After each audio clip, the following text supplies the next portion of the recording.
Olá, eu sou a professora Mônica e na nossa aula de ciências de hoje nós vamos dar sequência aos nossos estudos sobre os átomos.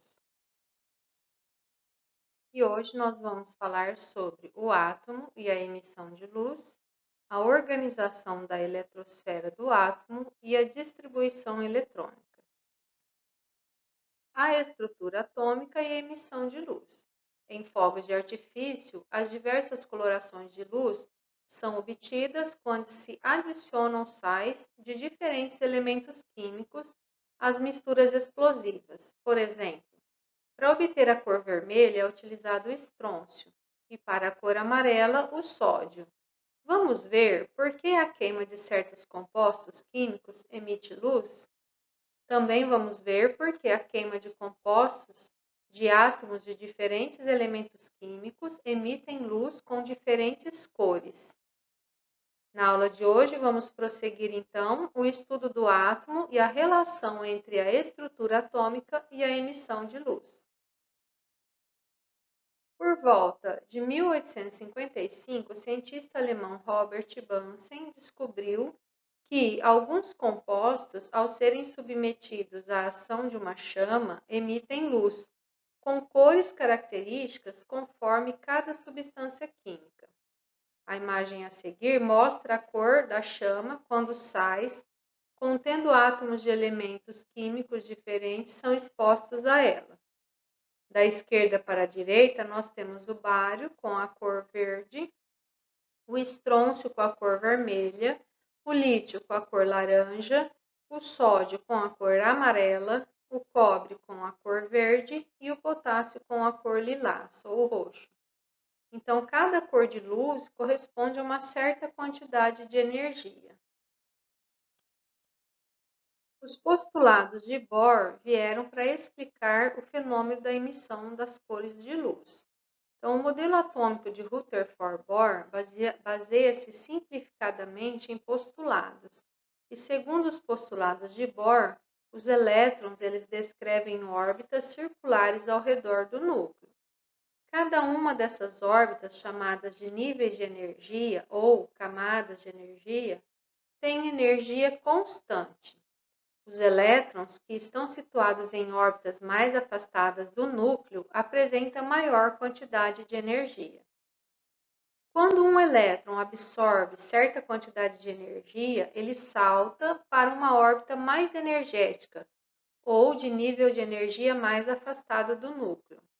Ao retornar à sua órbita original, ele libera a mesma quantidade de energia na forma de onda eletromagnética, ou seja, luz. Podemos dizer que a energia liberada nesse processo também é chamada de fóton. Então, aqui na imagem ao lado, vocês podem observar aqui no modelo atômico que quando esse átomo ele recebe uma forma de energia, ele absorve essa energia e salta para um nível mais afastado do núcleo. Esse nível mais afastado do núcleo é o mais energético. Mas logo em seguida ele retorna, ao seu nível original. E quando ele retorna, ele libera a mesma quantidade de energia que ele recebeu em forma de luz. E essa luz ela vai ter uma cor referente aí a cada nível de energia. A emissão das cores. Com esse modelo atômico, é possível explicar a emissão das diferentes cores observadas no aquecimento dos sais de diferentes elementos químicos, como sendo proveniente de diferentes saltos dos elétrons entre os níveis de energia. No retorno dos elétrons aos níveis menos energéticos, há a emissão de energia luminosa em cores diferentes. Do nível 4, quando ele retorna, do nível 4 para o nível 2, ele emite uma cor verde, como vocês podem observar na imagem ao lado. Quando ele retorna do nível 3 para o nível 1, ele emite uma cor azul. E quando ele retorna do nível 2 para o nível 1, ele emite uma cor vermelha. Assim como o aquecimento de compostos de diferentes elementos químicos gera cores diferentes e a cor da luz está associada a certa quantidade de energia, podemos deduzir que os átomos de elementos diferentes apresentam seus elétrons distribuídos em diferentes níveis de energia. Por esse motivo, os seus elétrons dão saltos diferentes ao receber energia e, ao voltar ao nível original, emitem luz com cores diferentes. Além da frequência e do comprimento de onda, outra característica que permite diferenciar as cores é a energia associada a cada uma delas. Nesse caso, quanto maior a frequência da onda eletromagnética, maior é a energia transportada por ela. Sendo assim, a cor violeta é a mais energética do que a cor vermelha. Como vocês podem observar aqui no espectro de luz visível aqui ao lado, a cor vermelha tem a frequência de 4,3 Hz, já a cor violeta tem a frequência de 7,5 Hz. De acordo com esse modelo de Rutherford-Bohr, o átomo ele pode ser representado de forma que as órbitas permitidas para os elétrons ocuparem tenham uma relação com os diferentes níveis de energia representados pelas letras K, L, M, N, O, P e Q. O esquema a seguir representa um átomo com as suas órbitas circulares.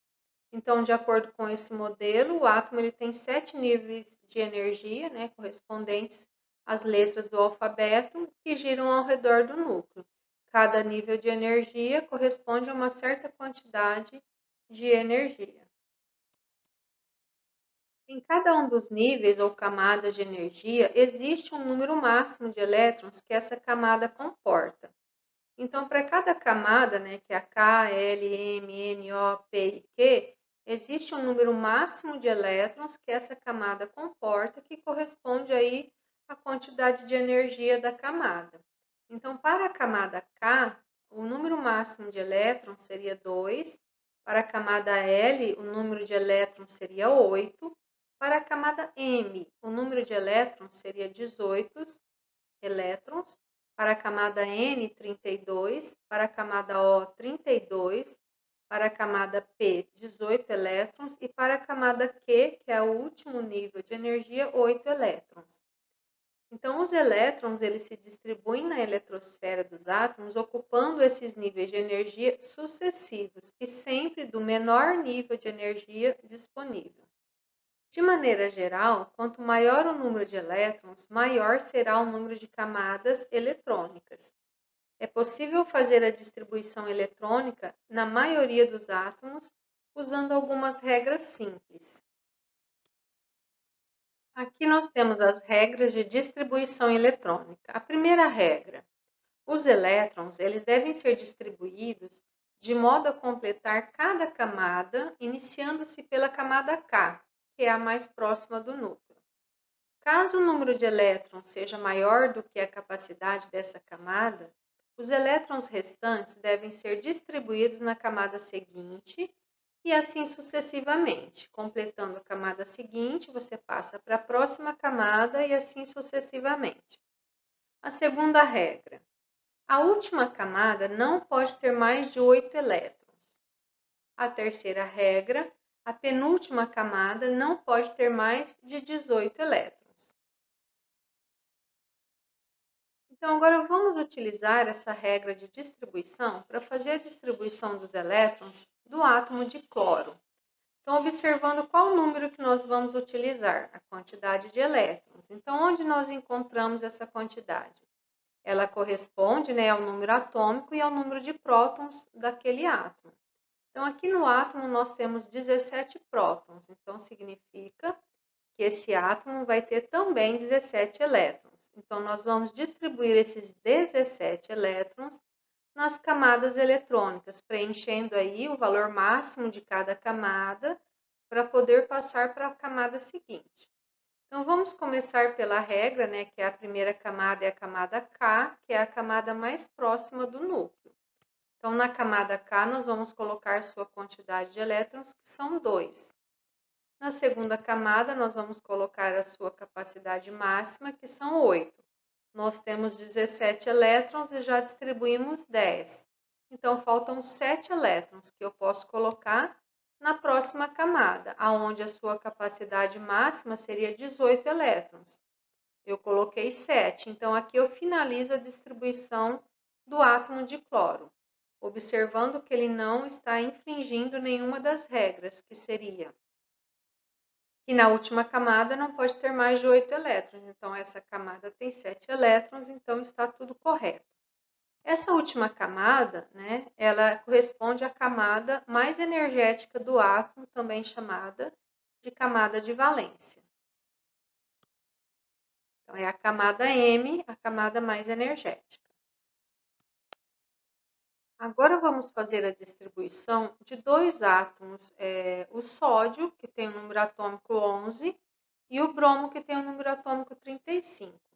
Vamos começar pela distribuição do átomo de sódio. Então, ele tem o número atômico 11, isso quer dizer que ele tem 11 elétrons.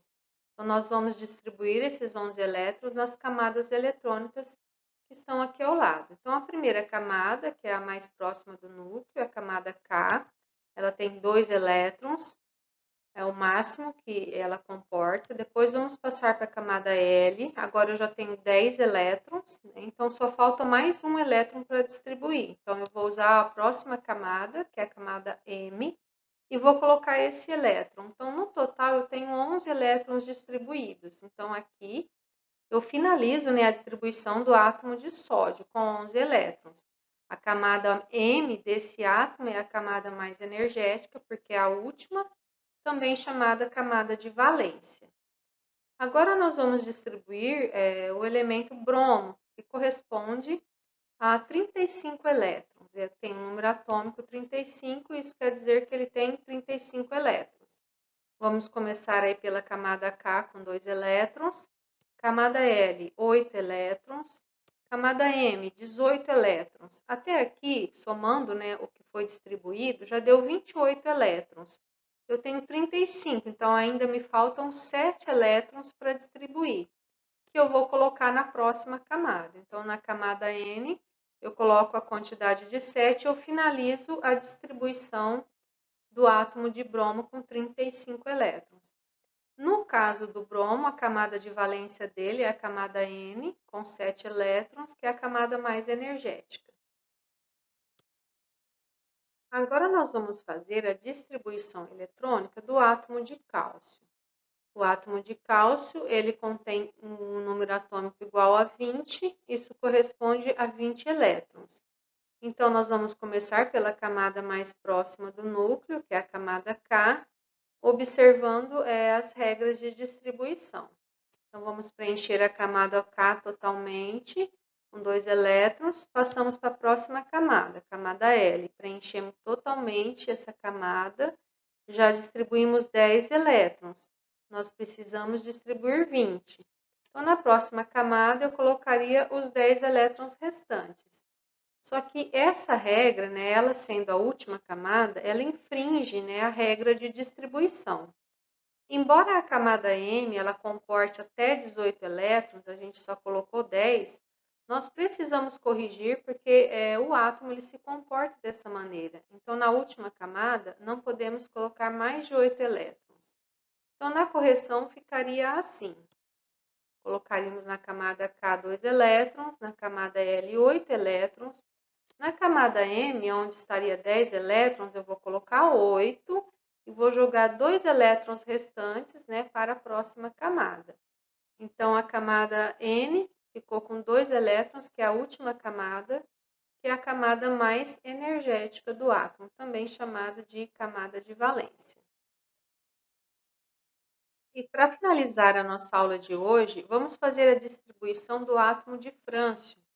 Ele tem aqui o número atômico 87, isso corresponde a 87 elétrons. Então, vamos sair na sequência das camadas eletrônicas, preenchendo os seus valores máximos, até que a gente consiga completar os 87 elétrons.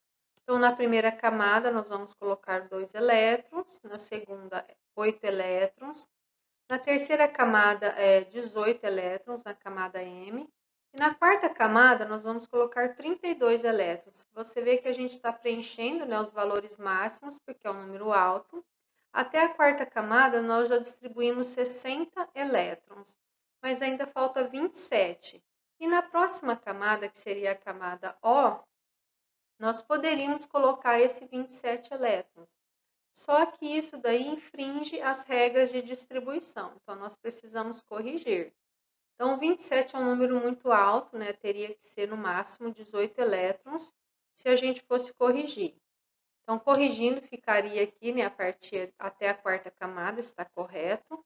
Então, na quinta camada, ao invés de 27, eu vou colocar o valor máximo, que seria 18, e vou jogar o restante para a próxima camada. Jogando o restante para a próxima camada, aí ficamos ainda com 9 elétrons. Esses 9 elétrons, ele também infringe a regra de distribuição, que fala que não pode ter mais de 8 elétrons na última camada. Então, nós precisamos corrigir novamente. Então, continuando aqui de onde nós paramos, né, nós distribuímos até a quinta camada com 18. Onde tem 9 elétrons, agora na camada 6, na camada P, eu vou colocar 8 elétrons e vou jogar um elétron para a próxima camada. Então, a distribuição correta ficaria assim. A camada K com 2 elétrons, Al8, M18, N32, O18, P8 e o Q1. Então, essa seria a distribuição correta. A última camada é a camada mais energética e a camada de valência. E a nossa aula de hoje ela vai ficando por aqui. Eu desejo a vocês bons estudos e até a nossa próxima aula.